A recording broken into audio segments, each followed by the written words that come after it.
It's now my pleasure to introduce our main speaker, Brendan from Los Angeles.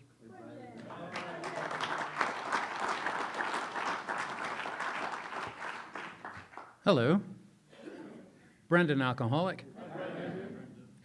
Thank you very much for making me so welcome. Thanks to my friend Randy for inviting me in the first place.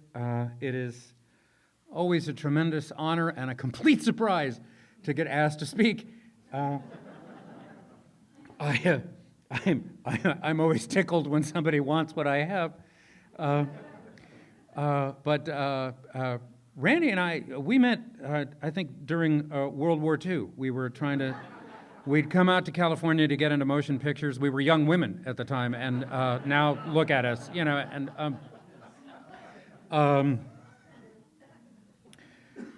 I don't do a lot of speaking. But more and more when I do, I find that I tend to eat up the first minutes of my, thank you very much, of my time with gratitude. So before I get into what it was like, what happened, and what I'm like now, I do want to take some time to say some thank yous. Thank you to my friend Joe, who rode up with me today, for being my friend and a vivid example of this program for a long time. It's important to me also to thank the newcomer and the person who may be here for their first meeting, regardless of whether or not you identified.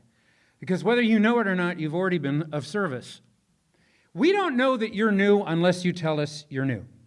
All we know is that when we got into the room was bigger by one because you were here. Now, the longer you're here, you're going to hear people relay all kinds of experiences of Alcoholics Anonymous. And there will absolutely be people who will seem to be demonstrating to you miracles. Their lives have fallen into order amazingly. They seem to belong wherever they are. It's as though God is just finding them parking spaces all goddamn day long, and they're living in a miracle, you know. And it's kind of hard to watch that because you're like, well, I can't. What the hell? That's what is it? You mean it's possible to win at AA? But who else is here are people for whom it was not a day at a time, it was a minute at a time. There were people that had a hell of a week. They crawled to this meeting. It was really difficult to get here. And all they know is that their family, their support group, their gang, their posse, the people that make life possible, were bigger by one more because you were here. So thank you for being here. While you're here, we're going to use you. If you leave, we will have used you. For the period of time you're in AA, you will have led a useful life. What's wrong with that? But you absolutely belong here. You are 100% welcome. And as one old-timer said to me, AA is pretty amazing. It's the only organization that you can join where you will start out as the most important person in the room and work your way up to total obscurity. You know, there's really no other gang like it. I also want to thank anybody that's gone out and come back. If you have gone out and come back, you have already beaten the odds amazingly. We tend not to make it back. So if you've had several tours of duty, as the book says, our hats are off to you. And I am particularly grateful to you. And I'm not being flip about that. That's important to me. For me, anybody that's gone out and managed to get back here, you are an embodiment of the third promise. That we will not regret the past nor wish to shut the door on it. Because once you are back from having gone out and done field work for the rest of us, you have very important information for us. You see, when I got let me give you an idea how long I've been sober. Just before I got sober, I called Blockbuster on a landline to see if Goodfellas would ever come out on VHS. And the guy on the phone said, "Man, that's the future, and you should stay out of that. We don't know." But in that time, I've heard a lot of people say, I just don't drink and use no matter what. I've heard that a lot. And no matter what is a big goddamn statement. No matter what is huge and terrifying. No matter what is, incomprehensible demoralization. No matter what is cancer. No matter what is a couple of planes flying into an office building. No matter what is unbelievably huge. If you have gone out and come back, then you've seen no matter what right freaking here. You've seen it right up close. And I have something to learn from you. And you have something to teach. So thank you for being here. Thank you for that. Okay. There's only two things I ever want when I speak, and that's to be good and honest. And I don't know if those two things can coexist. I don't know how good I can be, like thinking about, well, I want them to like me. I want to, that's how I got into trouble in the first place, was fucking wanting people to like me. Am I allowed to swear? If I got, thank you. Okay. I'll try to keep, I'll try to keep it PG-13, sort of. But I'll begin at the beginning. I was born sober, more or less, to two really nice people who had absolutely no business having children, but I'm really glad they did. My mother was already sober in Alcoholics Anonymous.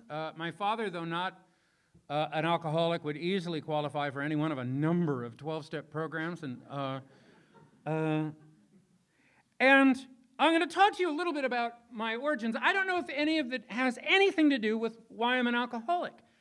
I was a very tense kid. My earliest memory, this is true, my earliest memory is standing up in my crib. My earliest memory involves a bottle.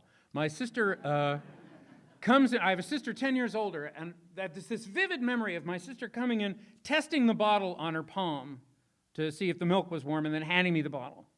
But connected with that memory is she's got this look on her face, like my sister was pissed off about something. Now, I'm sure there was nothing on her mind except what would normally go through a 10-year-old girl's mind who was told to stop what you were doing and go feed your baby brother. But connected to the memory is this sense of culpability, like, oh shit, this looks bad. What did I do? Like, I'm already in trouble. It's like the story they tell about the alcoholic who wakes up the morning after the big earthquake and sees the city in total ruins and thinks to himself, how the hell am I going to pay for this? What the hell did I do last night? Because obviously it's got to have something to do with me, right? So I don't know what it was. But there's this sense of just like, Jesus, And I carried that sense. That was my abiding feeling through childhood. My parents were, the marriage was on the rocks when I showed up. Apparently I was not planned, but they decided to let me come anyway, so I'm grateful for that. But there were a lot of fireworks in the house. Now, I have no memory of this. I'm told that I was a courier as soon as I learned to walk. I'm told that I relayed insults between my parents while they were breaking up. My dad would say, go tell that woman she robbed me of my manhood. And I would, toddle into the other room. And Dad says you robbed him of his manhood. Mom would say, tell him it was petty larceny. And I would go, it's just... But I have no memory of that. But there was a great deal of tension. I didn't fit in anywhere. As early as kindergarten, everybody seemed to know where they were supposed to be and who they were. Everybody got an owner's manual with their brain except me. I was out of step. I didn't pick up on social cues. I didn't, but I felt at odds from the very beginning. That persisted through, elementary school and into junior high.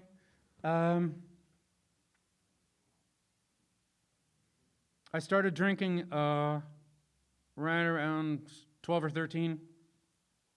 My story involves drugs, so I don't know if that's a no-no in here. But I think it's also particular to my generation. As I say, I grew up in a house where there was a member of the household who was in the program, and there was no booze in our house. And it was interesting, but the time I'm from, if you wanted drugs, all you had to do was go to school. And chances are the better the school, the better the dope. And so by starting with drugs, I found the kids whose family had liquor cabinets. And and I was kind of off to the races. There's a thing, the reason I paused a moment ago is I was trying to get my head around an idea. I think one of the things that I felt I lacked as a kid and that kept me at odds, like I said, you heard me say that everybody else seemed to know who they were. And I seemed to have no identity. If you'd asked me what I liked, I probably couldn't have told you. I don't know what I like. I don't know. What am I supposed to like? And one of the things that I don't hear people talk a lot about, my first drinks, my first drugs, I have very vivid memories of, and I can talk to you about that feeling. What was significant about those feelings, it's just yesterday. The first drink and the first joint did exactly the same thing. It really was as though for the first time in years, I went and took a deep breath that I'd been holding for a long time. It felt as though I had, up until that moment, walked around with my shoulders hunched, and I dropped them for the first time. I have this vivid memory of a sense of cold air across my forehead, as though my brow had been furrowed until I was about 12 and a half. And I let it go. That was enormously attractive. But the other thing that the thing that I was saying that I don't hear a lot of people talk about was alcohol and drugs gave me an identity as a teenager. Because if you were among the kids that partied, then a lot of shit that used to mystify me was answered for me. Who I would hang out with, who I would talk to, the clothes I wear, the music I'd listen to. All of that was dictated by, alcohol and drugs. Because it all seemed to come with an outfit. And there were a bunch of different choices, that readily made themselves available to me. It ended up being mostly punk rock. It turned out to be my vibe. Because you didn't need to know how to play an instrument in order to be an amazing musician. And I discovered an incredible talent. I was able to scare cats and dogs. And anyways, so I went with that for a really long time, and I was also another thing that was so attractive about, on top of how alcohol and drugs made me feel, is they're just goddamn interesting. I mean, you're just not going to find a lot as interesting as alcohol and drugs. And they come with paraphernalia, they come with history, they come, there's a whole lot that just, it's a complete entertainment package for a while, And I was really happy with it. And because, like I said, because I chose a particular identity with it, all this other stuff, was answered for me. So, of course, like I had bands, I got into trouble, I looked for trouble to go get into. I did stuff you were supposed to. I worked at record stores and video stores, and then for a while I really enjoyed not working. If you want to know exactly what I looked like, though, I actually I went looking for a while. I was getting booze money by doing extra work in movies. And I'm on the screen for quite a while in Pretty in Pink. I'm in the schoolyard staring down Andrew McCarthy, and then again later in the nightclub. And I had big black spiky hair. But that's a picture of me on the run at that time. And when I got sober, I didn't particularly want to get sober. And it was a weird sort of accident. How am I doing on time? Okay. I don't want to jump too far ahead, but I'll stay with getting wasted for a while. Because I think there might be some useful stuff in there.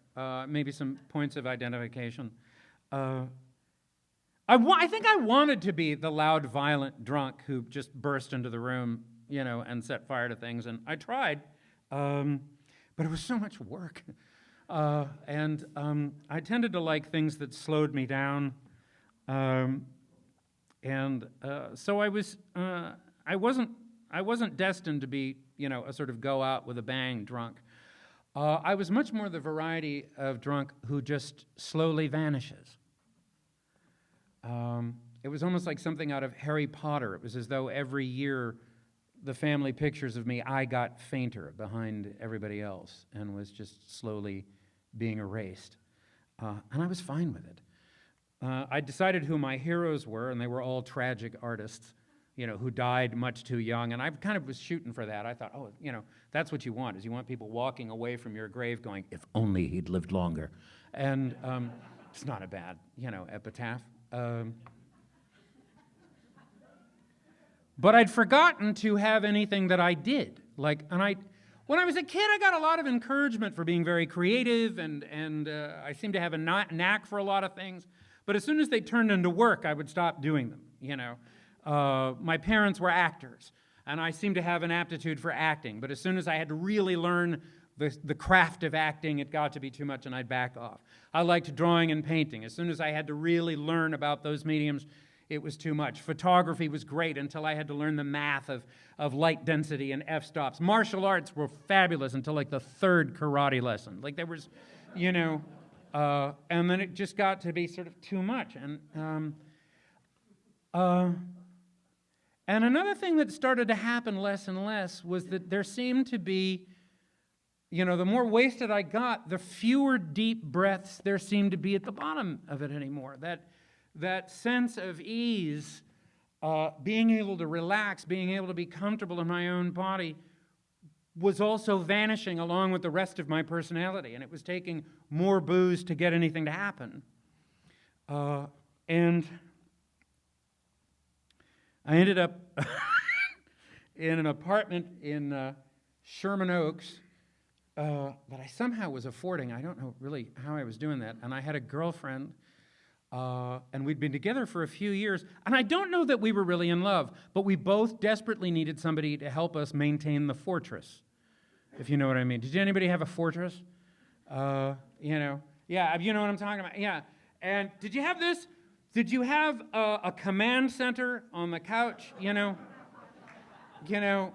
had a cup with a big wide bottom so it wouldn't tip over. You got 3 or 4 remote controls. You got a squirt gun for the cat. You got you could sort of run the entire house from one, console. And I don't know what it was, but I don't know why it mattered the day it mattered.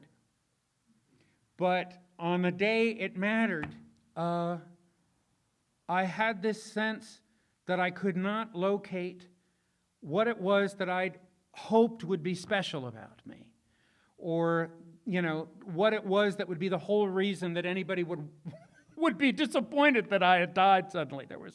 I thought, I don't do anything, I don't make anything, I don't affect anything, I don't touch anything, I have no interaction with the world. I'm getting quieter and quieter and fainter, and I'm vanishing, and for a crucial few hours, that seemed to be not okay with me.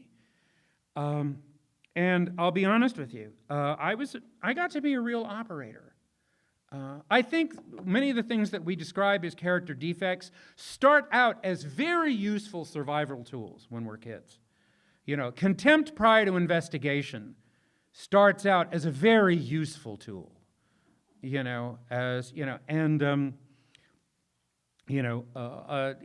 able to sort of judge the safety of a particular situation, how you will be received, can you get anything out of the situation? I knew that if I just said I wanted to get sober, that it was possible that I might be able to get some help from some people, and I thought, okay, I'll do that. I'll pretend to be sober for a couple of weeks. And then maybe at the end of it, I can get a buzz on again. Does anybody remember there used to be these, you don't see so many commercials late at night for recovery centers. We used to have a lot of them. Does anybody remember a commercial for a place called Raleigh Hills? Does anybody know Raleigh Hills? And their slogan was, just 2 weeks and a couple of 2-day follow-ups. I thought, I can, that's what I'll do. I'll do AA for 2 weeks and a couple of 2-day follow-ups, and I'll get in and get out. I'll make it look good. And that was really what I thought I would do. Those were the motives with which I came into Alcoholics Anonymous. I did not want a better life. I didn't want to go to Jesus on a sunbeam. I didn't want to suddenly get honest. I just wanted something else. I just needed to have something else for a little while, and then I'd go back and do what I was doing. And it was the best mistake it was a colossal error in judgment on my part, but and it is dumb luck that I stayed. And I still don't totally understand it. I can tell you a few things I did, though, that did make a huge difference. One of them was to, in the process of making it look good, I thought, oh, you're supposed to get a sponsor. And I went and I got a sponsor. I was so full of shit. I was the poster child for half measures. I was just trying to make it look good. I'll convince everybody I'm doing this. Again, I'd gotten to be such a good operator back then. I learned some very dangerous lessons early on as a kid. One of them was, as far as satisfying what people seem to want from me, a very early lesson I learned was find out what they eat and feed it to them. And, and another dangerous talent, how to appear for a reasonable length of time to appear to have changed without actually changing. And so I was practicing that one. And I thought, well, you're supposed to get a sponsor, so I got a sponsor. I got a sponsor named Harvey G., a gentleman who's since passed away. I really lucked out because he genuinely did not like me. And I can't recommend that enough. You want somebody, you're not looking for your kind of guy as a sponsor. You want somebody who's going to look at you dispassionately. And what was interesting about Harvey was that he was absolutely able to love me without particularly liking me. And I sort of glommed onto this guy, and he sized me up right away. I remember we were at a discussion meeting early in my first year, and he turned to me in the meeting and he said, why don't you just, not share? And I said, don't share. He says, yeah, not. I said, for how long? He says, the foreseeable future. Just don't share anymore. Not so much with the sharing for you. And I said, why? And because he had my number right away, he said, I suspect that the time that you sit there wondering what you should say will be time spent not listening to what's actually being said in the meeting. Oh, shit. He told me, I want you to call me every day, especially if you have nothing to say. And I said, why if I have nothing to say? He says, because then it won't be such a big deal when you do. He got me my first commitment. I was not looking for a commitment. We were at a meeting. I know I didn't volunteer for this commitment because I was sitting next to him fucking not saying anything at a meeting like I was told. And they asked, they said there was a literature commitment, and Harvey walked me over to the secretary, and he said, Brendan's just volunteered for the literature commitment. And the secretary said, oh, really? And I went, and he said, great. And he handed me a box of books, and, it was handed to me in the most astonishing way. I should at this point offer a disclaimer. Everything that I'm going to talk about tonight and have been talking about is my opinion. These are my conclusions drawn from my experience of Alcoholics Anonymous. I do not speak for AA. I don't know that any one person does or can. So it's just my opinion. If, particularly if you are new and working with a sponsor, if I say anything tonight by accident that makes sense or seems reasonable to you, and then after the meeting your sponsor says, yeah, pay no attention to that guy, he's full of shit. Listen to your sponsor. Do what your sponsor is telling you to do. They know you, and I don't. And I'm 33 years sober now, and I have huge blind spots. And I have to own all of them. But again, these are my experiences. And I bounced around. I managed to get a couple of years sober without really knowing what I wanted or having any more answers to who I was or any of those things. But one thing that I did get to have a lot of were deep breaths and stillness like I had not known. One of the things that's wonderful about this program, AA is one of the few recovery therapies that was actually created by people who actually went through this. And what is evident throughout the traditions and the steps, and that's pretty significant about them, if you read up on the history of Alcoholics Anonymous, everything we tell you to do, and especially everything we tell you not to do, is all shit we tried. Pretty much all of the, when it says we don't do something, we tried doing it. And it didn't work. It blew up in our faces. And so that is all hard-won experience. And over here, alcoholic thinking is exemplified in another, much more, I think, useful way. You'll notice that these 12 steps, which right there are the names, when it says steps, that suggests that they are actions. But they've so got alcoholic thinking down. Has it ever struck you how many steps are all about just getting ready to take a step? Half of them are just us going, okay, all right, I can do the next thing. 2 and 3, I'll show you exactly what 2 and 3 look like. They look like this. That's it. That's just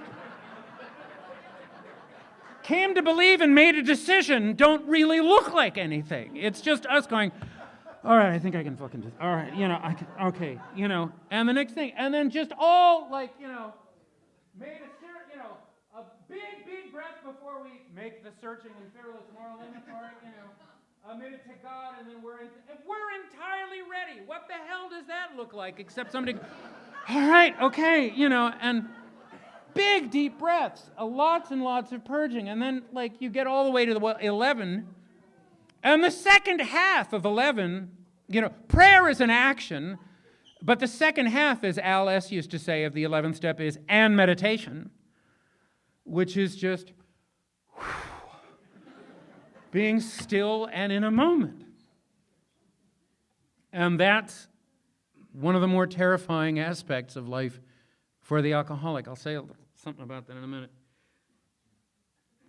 I did not get connected with a spiritual program for a while. It took me a while to get connected with anything. I came in pretty much an atheist. I stayed sober for the first, I've got to be honest, 4 or 5 years on the momentum of fellowship and commitments. So if you are not feeling, I'm not going to tell you to do it the way I did it. All I can tell you is that doing it this way, I managed to stick around.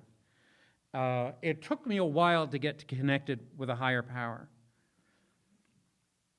It's funny, there's a point in chapter 3 that's really easy to breeze by. It's right at the end of chapter 3. It's page 43. It's the very end of that chapter. One of the last things they say, and it's funny, the significance of it is very easy to miss. It basically says there is going to come a time when there will be no defense against the next drink other than a spiritual program. And I would add to that it is very likely that when that conflict comes, when you feel that there is absolutely no mental defense between you, against the next drink, that will probably also coincide with a time when your sponsor or your friends are not answering the phone. It's 4 a.m., you're not able to get it, you're not able to get somebody in front of you. And it is going to come down to a spiritual program. I don't know how I got through those 4 a.m.s of the soul during those first few years. I did manage to luck out and have, people who did pick up the phone at those times. And I did manage to hang on, change the subject, do other things, and get through those times. I can't tell you when God showed up exactly. I just know that one day I had been talking to something. I sort of came to speaking out loud to an empty passenger seat in my car, bitching about some place that I had to go that I didn't want to go. And I had been talking in a full voice going, I don't know what these bastards expect of me. You better make this clear because I don't know what the hell I'm supposed to do. I don't know what they want me to do. And I realized, oh shit, you're praying.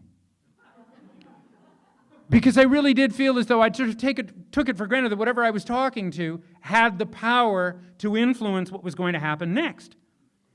And then I trusted it. It's almost like if you live with a child, if you have a child of your own or there's a child in your family, or you've seen a child in a museum, you know what they are. They're little tiny people, and you look at them one day and you're like, oh shit, they're bigger. And it did happen before your eyes while you were watching, but you didn't watch them get bigger. Just suddenly God was there and I'd been talking to it. And I got to tell you, all this time in, my concept of God has changed over and over and over again. It's been one thing, it's been something else. I don't know what it is. And that bothered me for a while, not knowing what it was. Knowing that something was there, not being able to identify it. And the best I can give you is this. If it was small enough for me to understand, it would not be large enough for me to trust. And I've had that to work with for a while. And there are times when it seems very present, and I can damn near reach out and touch it. And other times when I'm still unplugged and distant, and I'm not grateful, and I'm going to meetings because I said I would, and that kind of thing. But my relationship with my higher power has made, is a thing that is constantly renewed because I don't have too fixed an idea of what it is. I just know that it's there and I trust it. AA has come to represent, it's funny, it's gotten smaller in a weird way.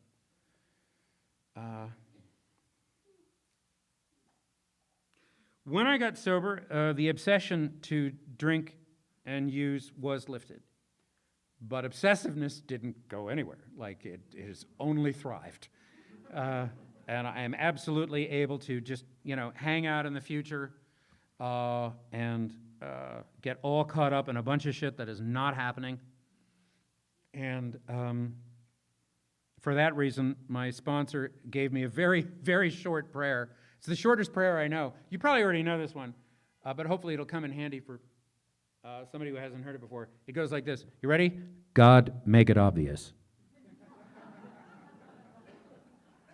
Whatever it is I'm supposed to do, make it obvious, like really obvious, whatever's supposed to happen. Just, and by obvious, I mean like biblically obvious, like, like get trees to start talking to me, drop a meteor on my car, that kind of obvious. And the sucker works. I can tell you this about Alcoholics Anonymous. It has never let me down. Not once. It has always been where I needed it to be. It has always told me the truth. It has always given me things I can use. It has never told me to, to go home and come back when I'm ready. Like, it's,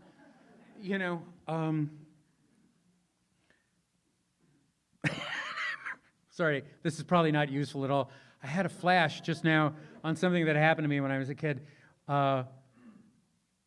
Your parents ever say the same thing over and over again when they were pissed at you? Like, and you could sort of accompany it on the guitar because they just always said the same, I remember my mom, I totally deserved it. I remember my mom getting really pissed at me about something.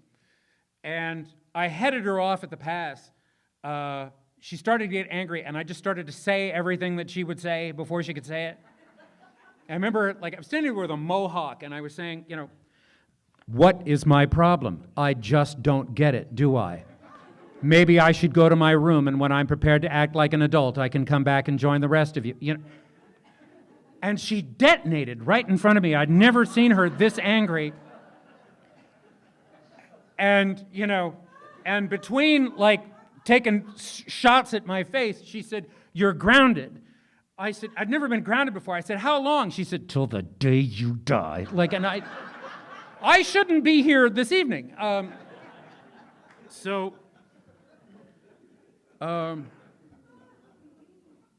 when I got sober, in the first few years of sobriety, like I said, I didn't know what I wanted to do, and there was a bunch of stuff that I was doing sort of unconsciously.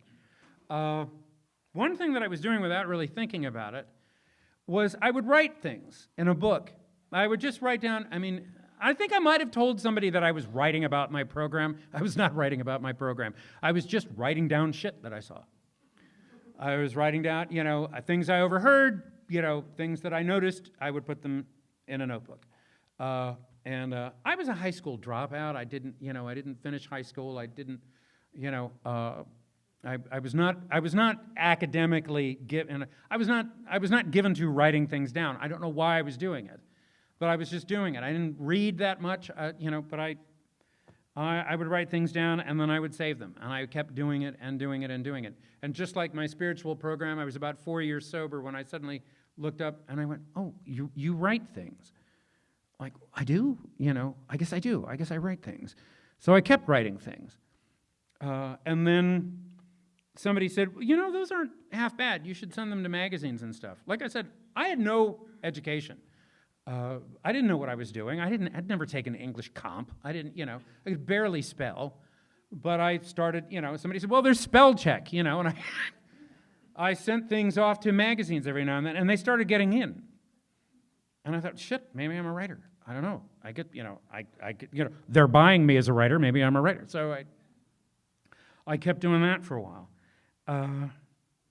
And it's weird. It's all this time later, and I'm a published author. I have several books out. I tour for writing, and I teach at a high school that rejected me as a student in 1978. And they seem to think that I have something to say about writing. And every year I go into the classroom and say, I have no idea how to do this. Let's see if we can figure it out together. And I do that. AA, as I said, has gotten simpler in a weird way. I probably am not going to use up my whole time because I'm starting to wind up here.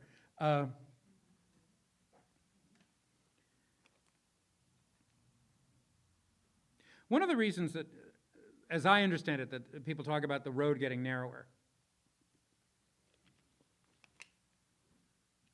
things get simpler, but wisdom's an interesting thing. Wisdom is just experience. And the more experience you have, the better you get at sort of identifying when certain patterns and things that are happening, resemble times, other times when things have sort of lined up in the same way. And so you get better at spotting things, and some of that's an illusion. Sometimes you can get into real trouble thinking that you recognize a pattern, and there's no pattern there. But other times, for the most part, it tends to work. And the more you learn about something, the longer you live, and the better you get, your bullshit filter gets, primed. And you get better at identifying what's relevant and what isn't, what's worth getting upset about and what isn't, what's useful and what isn't. And so it becomes a narrowing of focus.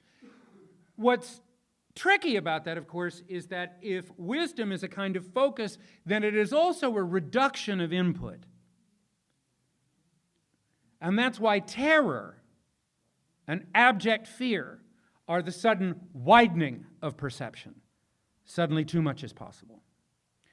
And that has always been, I think, at the crux of a lot of my fear, was that the world I inhabited was way too big. And there seemed to be too many indicators all the way around me. And I didn't know what it was I was supposed to pay attention to. And it seemed that other people were able to perceive a pattern to all of it, and I couldn't seem to get it. And here's what I'm getting at. AA now, for me, has become a very simple thing, and it's this: a way to live sober with unsolved problems. That's it. Chances are, if you're going through, once you've heard yourself say, I'm going through a weird period now for like the 8th millionth time, like you begin to conclude that maybe life is just a series of bizarre transitions, but if you're going through problems right now, you're going through some stuff, chances are your reward for navigating it will be a new problem. Hopefully a better problem. Hopefully, I got 10 minutes, fantastic. Hopefully, a problem with like a sunroof and anti-lock brakes or something, there'll be a better problem, but it's going to be a new problem. There's going to be a new challenge. There's going to be something that you didn't see coming down the pike. And AA means that I'm not going to have to drink over it. And I'm not going to be as terrified of the period of indecision, when there are no results, when there's no indicator of where it's going to go or what it's going to end up being. I can enjoy the uncertainty.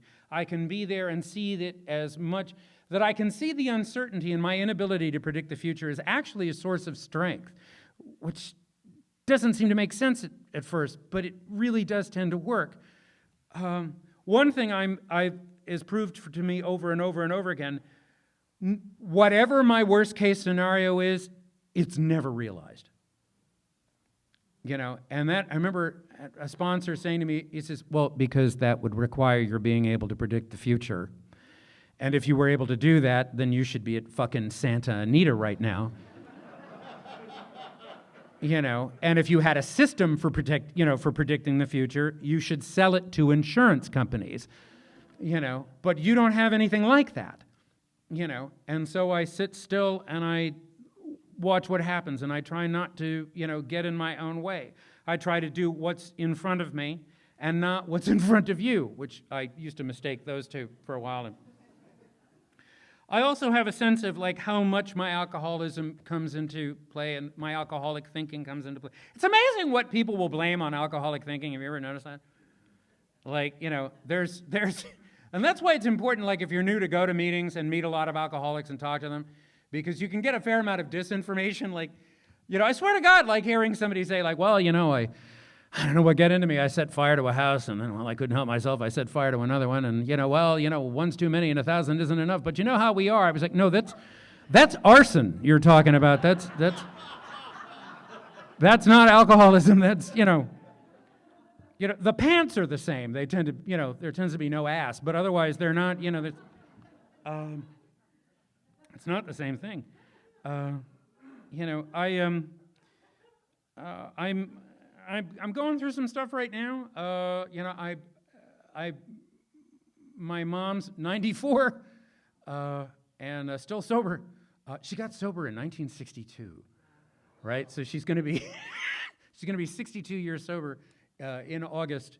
Provided that I don't let her ride in a Tesla or eat a clam, I guess. And but I don't know why I said that. But I moved her in with me just before lockdown. So I've been looking after my mother all this time. I've got a caregiver with her this evening so that I could be here with you tonight. I believe right now she is probably yelling in a full voice at the Dodgers, who are, I guess, playing Atlanta tonight. And at the beginning of the meeting, it was I think it was 4-1 Dodgers. Anyway. And I'm day-to-day trying to be of service. Day-to-day, I'm trying to do just what's in front of me. I go to meetings, I sponsor, and the promises have been realized in my life in ways that I could not have predicted. The promises, when I first encountered them, seemed really unbelievable. And it turned out, actually, those have gotten fairly simple. I thought, when I first heard intuitively knowing how to handle situations that used to baffle us, I thought that just meant, you would just suddenly be MacGyver, and you would know how to, build a helicopter out of shit you found in your house. I didn't know, it seemed magical to me. Turns out, you want to know what it's actually turned out to be? Asking for help is intuitively knowing how to handle a situation that used to baffle me. It's just somebody, have you ever done this before? And then they tell you. And also realizing that everything that I was tense about, everything that I was ashamed of, again, back to that third promise, not wishing to shut the door on the past. I really did, another thing, when I came into the program, as I said, I mentioned this, that sometimes it'll seem like a lot of people seem to have this down. Nowhere in these steps, though, does it say, now just do this 8 or 9 times and you should have it down. In fact, the big book says exactly the opposite. No one among us has been able to maintain anything like perfect adherence to these principles. Let me simplify that. Not even close. Nobody knows how to do this. But I somehow thought that there was something to win. I thought, what am I, 2 minutes out, or I got 5 minutes? This will time out, great.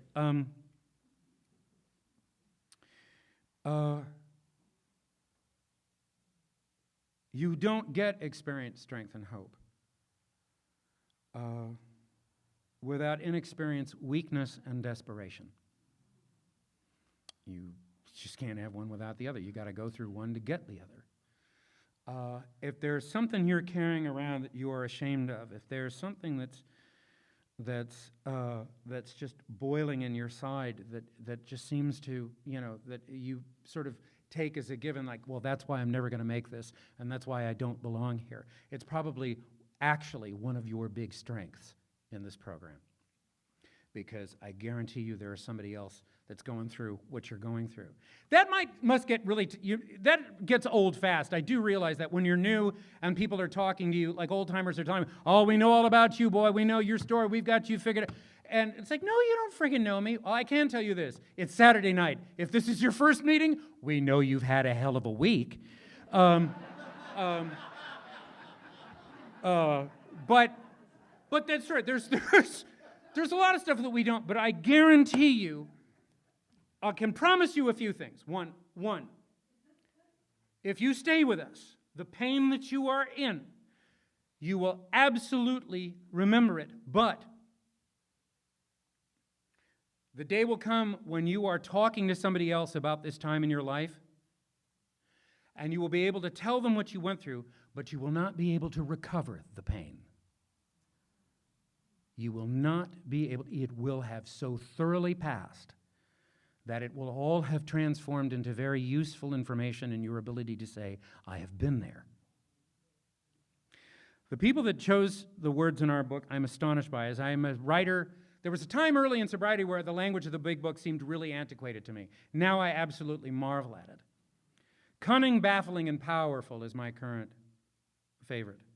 Because again, that's another place where all of the things that I think are different about me and that might separate me from you and my ability to make this program are there in cunning, baffling, and powerful. As I said, everything that we told you to do or not do is all shit that we tried.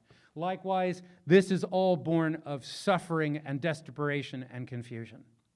And cunning, baffling, and powerful should tell you something else. That is how our disease is described. It is described that way. Cunning was chosen because we had observed that people who were watchful, vigilant, alert, were unable to defend themselves against the next drink. Baffling, because intelligent, resourceful people were unable to explain why the disease was so persuasive. And powerful, because very strong people were totally overcome by this thing. You know, it takes everybody. I truly meant it when I said it is astounding if you've gone out and come back and you've managed to get back in here. That does not tend to happen. We either explode in a shower of stars or you go where I was headed, which was to just completely vanish. I got sober at 23. I was gone at that point. And somehow I'm here with you. And I'm here because of you. And I'm here most importantly because of you and your example and the fact that you keep showing up. And as long as you keep showing up, I can keep showing up. Thank you so much for making me so welcome this evening.